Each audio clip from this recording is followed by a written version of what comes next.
Bien, ¿todos pueden ver la pantalla? Sí, profe. Buenísimo. Bueno, yo voy leyendo las preguntas que aparecen en el cuestionario, ¿sí? Y voy explicando o recordando lo más importante. Ustedes me interrumpen si tienen alguna duda, ¿sí? Pregunten, que es el momento. Bien, la primera es cómo se compone el sistema cardiovascular y cuál es su principal función. Bueno, con respecto a cómo se compone, lo más importante entender es que el sistema cardiovascular está compuesto por el corazón, por los vasos sanguíneos, que son las venas, las arterias y los capilares, y obviamente por el tejido sanguíneo, que es la sangre, ¿sí? Esta función del sistema cardiovascular, la más importante, va a ser la distribución de todas las sustancias que componen la sangre, ¿sí? Como por ejemplo el oxígeno, la glucosa, hormonas, o sea que la función principal es la de transporte. Como decíamos, formado por el corazón, por los vasos sanguíneos y obviamente por la sangre.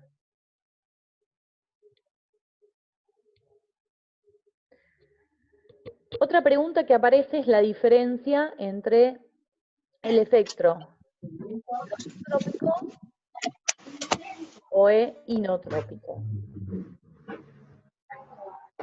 Son efectos que va a influir el crono en algunas sustancias sobre el ritmo cardíaco, ¿sí? En cambio, en el inotrópico va a influir en la contracción de ese corazón, ¿sí? Uno en el ritmo, el otro el corazón.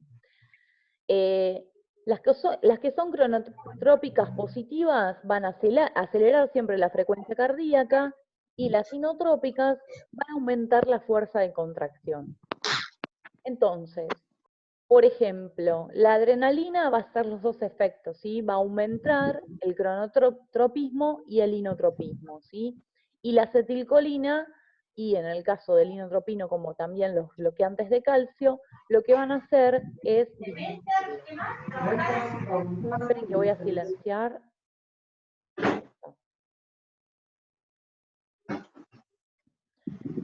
Después pregunto, volumen minuto cardíaco. ¿Qué significa esto? Profe, perdón, no la puedo silenciar Sí, es lo que estoy buscando. porque no se escucha muy bien. Sí, y me desconcentro.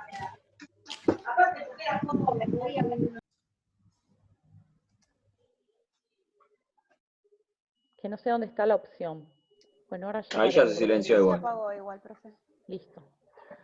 Bien, el volumen minuto cardíaco va a ser esa cantidad de sangre que bombea el corazón en un minuto, ¿sí? Y está definida por el volumen sistólico por la frecuencia cardíaca. Este volumen sistólico va a ser el volumen eyectado, es decir, la sangre que sale del corazón en este periodo de sístole. Recordemos que la sístole es la contracción y la diástole la relajación. Y la frecuencia cardíaca va a ser el número de veces que el corazón late por minuto, ¿sí? De esta manera se obtiene cuál es el volumen del minuto cardíaco, que los valores aproximados son entre 22 y 35 litros de sangre por minuto, que es en la unidad de tiempo que se mide.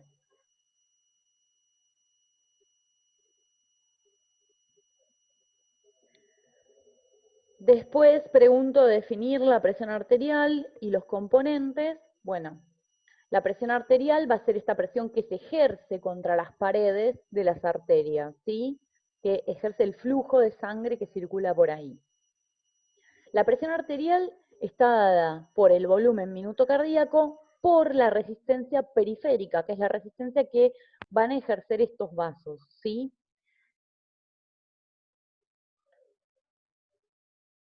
Habíamos analizado que se puede medir la presión arterial sistólica, que va a ser el valor máximo de la presión durante la sístole, es decir, durante la contracción, ¿sí?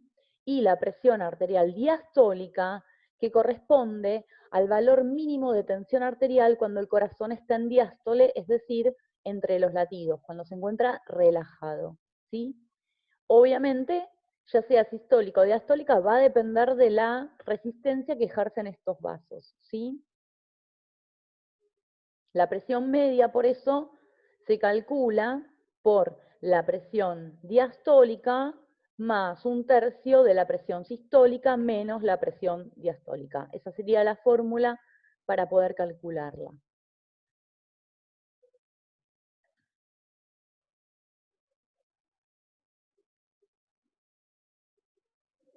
Bueno, acá es un dato solamente que la tensión arterial normal en los adultos es aproximadamente 120 milímetros de mercurio, ¿sí? 80 cuando se relaja. Son datos solamente, en el parcial no voy a evaluar datos, por supuesto, porque sería copiarlos nada más. Hablamos de cómo se mide la presión arterial, ¿sí? Cómo funciona el tensiómetro, cómo va midiendo la presión, que lo que hace es ocluir a los vasos sanguíneos y luego liberarlos para calcular también en milímetros de mercurio la presión que se ejerce. No voy a hacer preguntas con respecto a esto. Y sí es importante este concepto de cuáles son los mecanismos que van a regular esta presión arterial, que hay mecanismos de origen nervioso y humorales.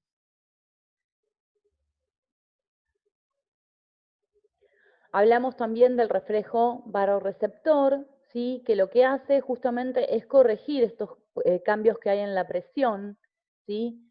Los barorreceptores se van a activar, reciben ciertas señales y lo que van a hacer es estimular al sistema nervioso, al centro vagal, para producir los efectos deseados. Por ejemplo, la vasodilatación, ¿sí? Que lo que hace es abrir los conductos, es decir, el diámetro de las arterias, ¿sí? Es más grande, entonces la sangre está con menos presión dentro.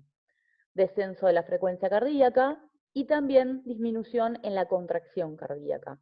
Todos estos efectos lo que van a terminar es produciendo que baje la presión.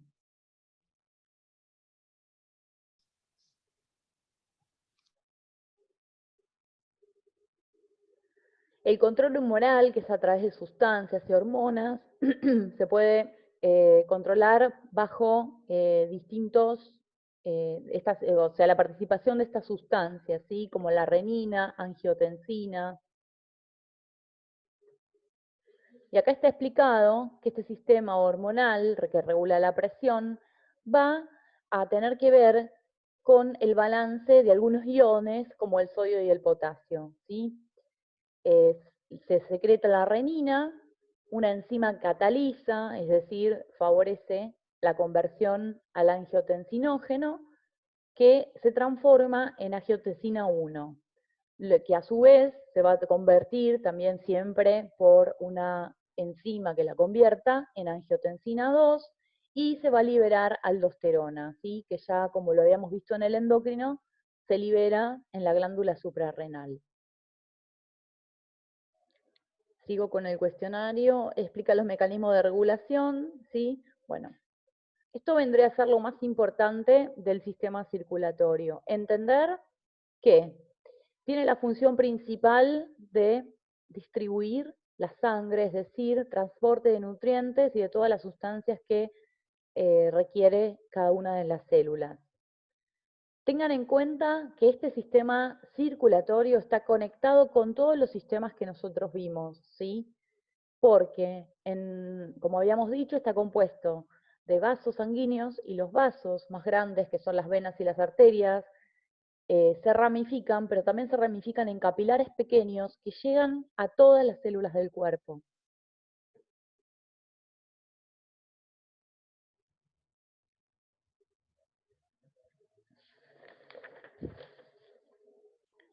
El 9 empieza preguntando la función principal también y los componentes del sistema respiratorio. Obviamente, ¿sí? Y en cada uno de los sistemas que vamos viendo, yo les voy a decir pequeñas relaciones, que es lo que me interesa que ustedes puedan pensar para responder algunas preguntas del parcial. El sistema respiratorio va a tener como función principal justamente el intercambio de gases, ¿sí? Este intercambio de gases principalmente oxígeno y dióxido de carbono, entre la atmósfera y el sistema circulatorio, ¿sí? Tiene una conexión directa en este proceso que ya analizamos, que se llama hematosis, que ahora lo voy a volver a explicar, ¿sí? Y es de sumamente importancia la conexión que existe en estos dos sistemas. ¿Cómo está formado el sistema respiratorio? Por todas las vías respiratorias, que es por donde ingresa el aire, que termina llegando a los alvéolos pulmonares, ¿sí? Nariz, faringe, laringe, tráquea, bronquios, bronquiolos, bronquiolitos, conductos alveolares y sacos, que vendrán a ser las bolsitas alveolares. Vimos dos procesos que son importantes, estos conceptos, que es la inspiración y la respiración, ambos se denominan respiración mecánica, y es el mecanismo por el cual ingresa y sale el aire a los pulmones y obviamente llega a los alvéolos. ¿Qué es lo más importante a tener en cuenta en estos movimientos? Primero, en la inspiración se van a contraer los músculos respiratorios. Al contraerse los músculos respiratorios, aumenta la cavidad, el tamaño de la cavidad torácica. Como aumenta su tamaño, disminuye la presión, por lo tanto ingresa el aire. El proceso de expiración, estaba tocando el otro. El de expiración sucede lo contrario. Se relajan estos músculos respiratorios, que los principales vimos que son el diafragma y los intercostales. Al relajarse, disminuye el tamaño de la cavidad torácica, por eso se equilibra o aumenta la presión y el aire sale, ¿sí? Recordemos que siempre entra y sale aire, con todos sus componentes, oxígeno, dióxido de carbono, nitrógeno, etc. Pero el verdadero intercambio que se produce en los capilares es de oxígeno y dióxido de carbono. Bueno, acá está explicada los músculos que intervienen, cómo se sucede la inspiración y la expiración. En los diagramas se nota la diferencia en cómo queda la cavidad torácica en un movimiento y en el otro. Bueno, estos son... Y vimos también el concepto de neumotórax, es cuando se produce justamente entre la pleura visceral, que es la que va a recubrir el pulmón, y la parietal, que recubre la superficie interna de esa pared de la cavidad torácica. Lo que sucede ahí es que se filtra aire y en ese espacio, ¿sí?, queda colapsado el pulmón. Vimos que puede darse en diferentes grados, que puede tener varias causas, y que muchas veces se vuelve a normalidad solo y otras veces necesita algún tipo de intervención. Transporte del oxígeno, tanto como el dióxido de carbono, se va a dar en la sangre disuelto y también en la molécula química que lo transporta, que es la hemoglobina, ¿sí? Quiero ver acá las preguntas. Acá les puse, indica las principales características de la hemoglobina y cómo se combina con el oxígeno. Acá vemos a la partícula de hemoglobina, que está constituido por estas 4 subunidades, que cada una tiene un grupo hemo. Esa cadena de los grupos hemo se va a unir con el oxígeno. Cada una de las moléculas de oxígeno se va a añadir una por vez. Y cuando se añade la primera, aumenta la afinidad por el oxígeno, y la segunda aumenta también, y así se van uniendo las 4, ¿sí? Ahora, esta afinidad que tiene la hemoglobina con el oxígeno va a tener algunas modificaciones. Esto se explica en las curvas de disociación de la hemoglobina, ¿sí?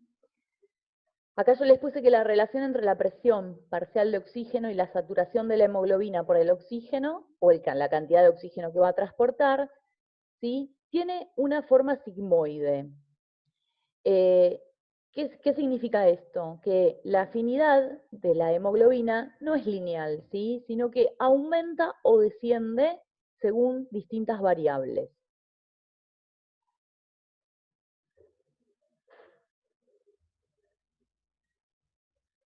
Entonces acá analizamos qué factores pueden afectar esta afinidad.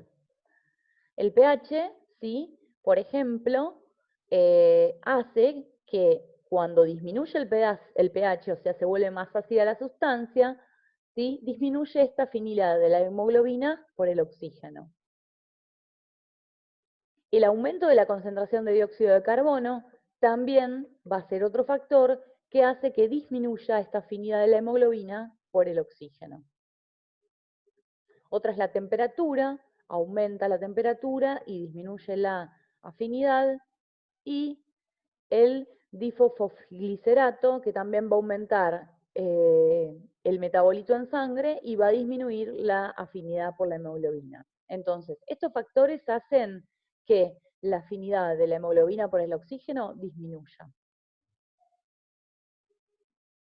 Bueno, y acá están los dos efectos que se pueden presentar, que cuando la presión parcial de oxígeno es elevada, como ocurre, por ejemplo, en los capilares que están en los pulmones, favorece la unión del oxígeno a la hemoglobina y la liberación de dióxido de carbono, el efecto Haldane.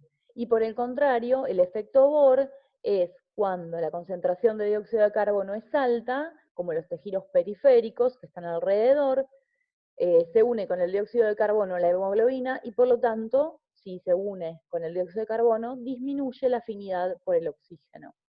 ¿Cuál es el concepto importante acá entonces? Que la molécula que se encarga de transportar el oxígeno va a ser la hemoglobina. Dependiendo de las condiciones de pH, de temperatura, de concentración de dióxido de carbono, del sitio donde esté, ¿sí?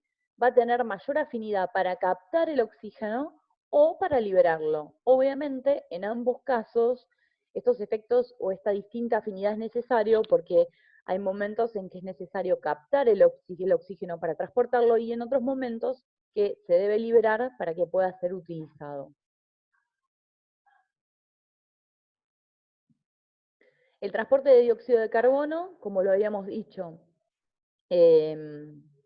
con el oxígeno, también presenta distinto tipo de afinidad, obviamente que es contrario, ¿sí? Se transporta disuelto, como también el oxígeno, y también combinado con otras sustancias. Bien. Entonces, lo más importante de sistema circulatorio va a ser que está compuesto por el corazón, por los vasos sanguíneos, obviamente el tejido sanguíneo. Es importante entender que el sistema circulatorio, perdón, ahora estábamos con el respiratorio, me colgué con el circulatorio de nuevo, ya lo vimos. Sistema respiratorio.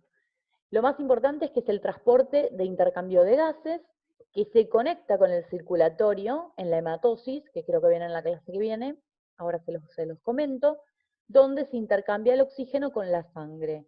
¿Qué es importante entender de este transporte de gases? Respiración mecánica.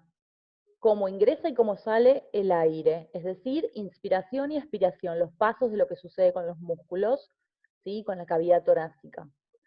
Luego, entender que los gases respiratorios, ¿sí? Que aporta el sistema respiratorio van a ser transportados por esta molécula denominada hemoglobina y que hay factores que van a influir en la afinidad de la hemoglobina con este transporte de oxígeno o de dióxido de carbono.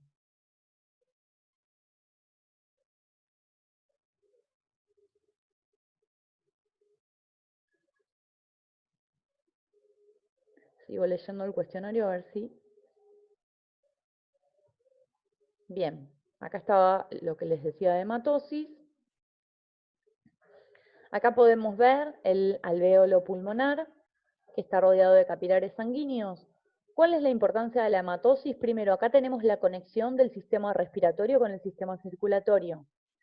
Acá es el lugar y es el proceso donde el oxígeno que vino de la atmósfera va a pasar del alvéolo a la sangre o al capilar.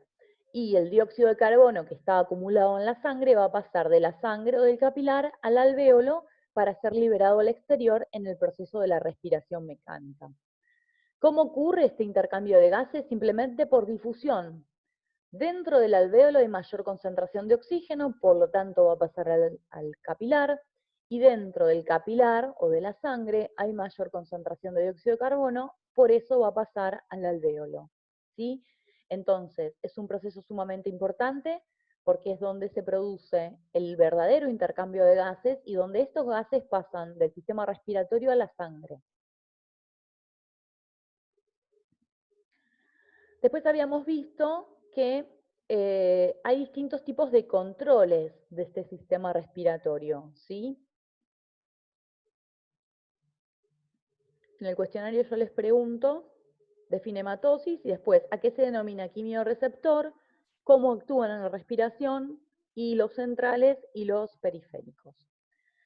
Quimioreceptor va a ser cualquier receptor sensorial que convierte la señal química que recibió, procesó en el sistema nervioso en un potencial de acción que se va a convertir en una sinapsis, en una señal, en una información, ¿sí? Que va a producir dichos cambios, es decir, que van a captar estímulos. En algunos casos los estímulos son externos y en otros son internos. En la respiración, los quimioreceptores que influyen van a ser centrales y periféricos. ¿Qué es lo principal de esto? Los periféricos van a detectar cuando disminuye el oxígeno, cuando disminuye el pH, es decir, se vuelven más ácidas las sustancias, o cuando aumenta el dióxido de carbono. Los quimioreceptores centrales, que van a estar en el bulbo raquídeo, también van a detectar otras señales. Por ejemplo, el dióxido de carbono en la sangre, ¿sí? Se puede encontrar disuelto o como ácido. Ahí se muestra en esta reacción. Y todos estos hidrógenos, ¿sí? Estos iones hidrógenos que se liberan en estas reacciones, lo que van a hacer es estimular a los quimioreceptores provocando como respuesta una hiperventilación, es decir, que aumente la frecuencia respiratoria.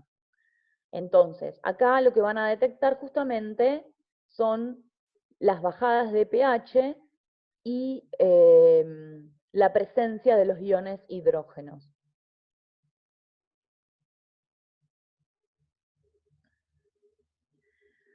Bueno, acá lo que muestran son cómo van a interactuar los dos quimioreceptores, tanto los centrales como los periféricos, que van a influir obviamente en el área respiratoria, activando los músculos de la inspiración y obviamente cuando los músculos respiratorios se contraen, van a aumentar la ventilación y se va a regresar a una respiración normal. Bueno, acá vuelve a hablar también de los quimioreceptores centrales, ¿sí? Y de los quimioreceptores periféricos, cómo influye cada uno, cómo estimulan a los distintos centros. No me interesa que estudien la ubicación de cada uno, ¿sí? Simplemente que sabemos que van a estar los centrales y los periféricos, ¿sí? Pero nada más que eso.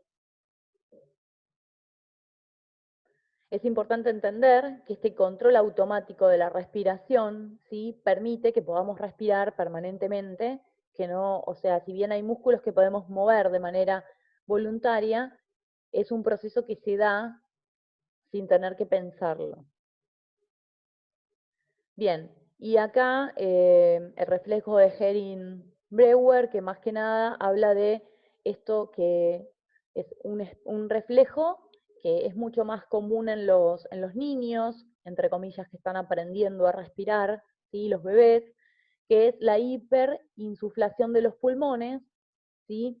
Que este reflejo obviamente se va a iniciar cuando los receptores lo detectan, ¿sí? Lo detectan a nivel de los bronquios o los bronquiolos, y van a enviar una señal para que se inhiba la inspiración y no se siga juntando aire en los pulmones.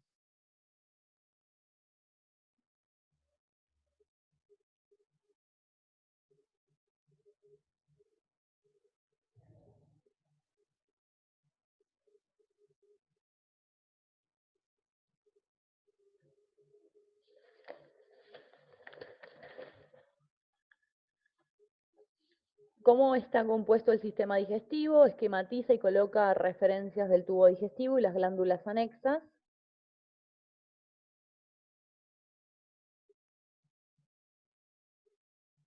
Bueno, habíamos dicho que el tubo digestivo es por donde pasaba el alimento, ¿sí?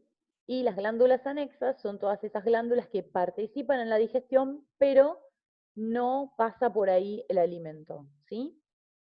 Bien. En boca y faringe dijimos que ya aparece en la boca un jugo digestivo que se llama saliva. Yo acá en esta clase les había pedido que armen un cuadro, si no me equivoco. Sí. En boca, esófago, estómago, intestino delgado, intestino grueso, qué jugos digestivos intervienen y cuáles son las enzimas principales, ¿sí? En boca sabemos que aparece la saliva, que es un jugo digestivo que tiene la enzima denominada tialina o amilasa salival que empieza a degradar los hidratos de carbono, ¿sí? Específicamente el almidón. También tienen otras funciones como humedecer, lubricar, y tienen algunas enzimas que también protegen a la mucosa de la boca. Luego pasa al esófago. El esófago simplemente es un tubo. Es importante entender que tiene estos movimientos que se llaman peristálticos que ayudan a la propulsión del alimento. Y llega al estómago, donde se almacena, se mezcla y ahí sí continúa la digestión química que comenzó en la boca.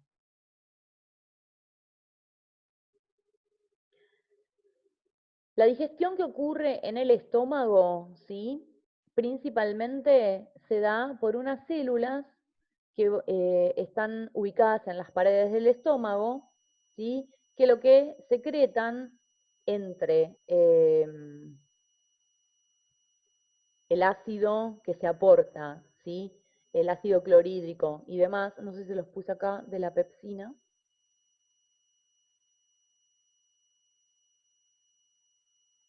Estos páncreas, en algún lado les tuve que poner de la pepsina y no lo encuentro. Acá está, perdón. Secretan, bueno, el pepsinógeno que se convierte por la acidez que está presente en el estómago en pepsina. Y esta pepsina lo que va a degradar son proteínas, básicamente, ¿sí? Las va a descomponer en los aminoácidos que las componen o en cadenas polipéptidas. Las células parietales van a secretar el ácido clorhídrico que la acidez que posee permite justamente activar a este pepsinógeno que se encuentra en el estómago y transformarlo en pepsina para que pueda degradar a las proteínas. Células que producen moco, ¿sí? Y células también que van a estimular la secreción del ácido clorhídrico. Pero digamos que continuamos en el estómago con la digestión química principalmente de proteínas. El páncreas, como vimos, tenía una doble función endocrina, que vimos la insulina, el glucagón y todas esas hormonas que regulan la glucosa, pero acá lo importante es esta secreción acuosa alcalina que forma, que sirve para neutralizar el jugo ácido que había en el estómago, ¿sí? Esta secreción alcalina básica hace que disminuya el pH, por eso cuando es vertida del páncreas al intestino delgado, en esa zona se va a disminuir el pH gracias a esta secreción del páncreas.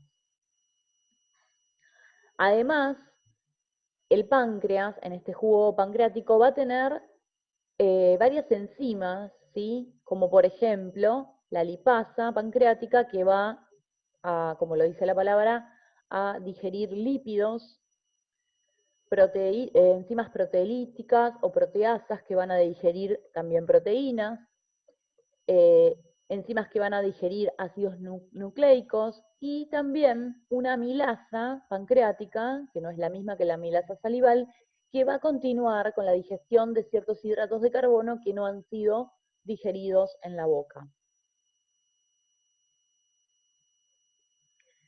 El hígado, ¿sí? Que secreta la bilis, que contiene bicarbonato, ¿sí? Sales biliares. Este producto producido por el hígado siempre se almacena en la vesícula biliar y va a ser vertido al intestino delgado. Por eso es importante entender que La boca recibe como jugo digestivo de las glándulas salivales. La saliva con la tialina que degrada almidón. Luego, el estómago produce sus propias enzimas digestivas, la pepsina, que va a degradar principalmente proteínas. Luego pasamos al intestino delgado, y en el intestino delgado va a verterse los contenidos del jugo pancreático, que también digiere almidón, proteínas, lípidos, y también la bilis producida por el hígado, que lo que tiene básicamente son sales emulsionantes, que lo que hacen es convertir a los lípidos en pequeñas micelas, ¿sí? Moléculas, partículas más pequeñas, para que puedan actuar bien las enzimas y se puedan degradar. Bueno, acá lo que les decía, que cuando llega al intestino delgado, se secreta secretina, la cual estimula la secreción acuosa y alcalina que se produjo en el páncreas. O sea, lo que me interesa que quede claro es que en el intestino delgado van a participar jugos digestivos que no se producen ahí mismo, sino que los produce el jugo pancreático, el páncreas, y la bilis, el hígado. Y acá les doy ayuda, pero como la hematosis, ¿sí? Y esto de la absorción de los nutrientes, o sea, va a estar sí o sí en el parcial, porque me parecen dos conceptos muy importantes para poder interpretar. Acá se produce en el intestino delgado, en esta porción, se produce la verdadera absorción de los nutrientes. ¿Qué quiere decir? Una vez que todo el alimento hizo el recorrido y llegó al intestino delgado, están degradados todos los alimentos en sus nutrientes o en las moléculas, ¿sí? Como hidratos de carbono, lípidos, vitaminas, minerales, ¿sí? Todos los que son biomoléculas. En ese preciso lugar, a través de las vellosidades intestinales, va a suceder el pasaje de estos nutrientes del sistema digestivo al sistema circulatorio. Y una vez que llegaron al sistema circulatorio, de ahí van a ser transportados a cada una de las células para ser usados para distintas funciones. Ya sabemos que, por ejemplo, la glucosa se combina con el oxígeno para producir energía. Otros materiales como hidratos de carbono, lípidos, proteínas, van a formar tejidos, van a formar músculo, van a ser los materiales constituyentes de cada una de las células. En este lugar y en este proceso llamado absorción de los nutrientes es donde se conecta el sistema digestivo con el circulatorio, y es donde todos los nutrientes van a ser incorporados a cada una de las células. Al intestino grueso ya van a llegar, ¿sí?, los materiales de desechos sin nutrientes, como hidratos de carbono, como glucosa, como proteínas, lípidos, pero sí va a llegar una gran cantidad de agua. Por eso acá la función más importante es la reabsorción de agua. Se absorbe agua y sales, ¿sí?, para ser recuperadas y que no se eliminen. Y también hay algunas bacterias que están asociadas a la síntesis de algunas vitaminas, como por ejemplo la vitamina K.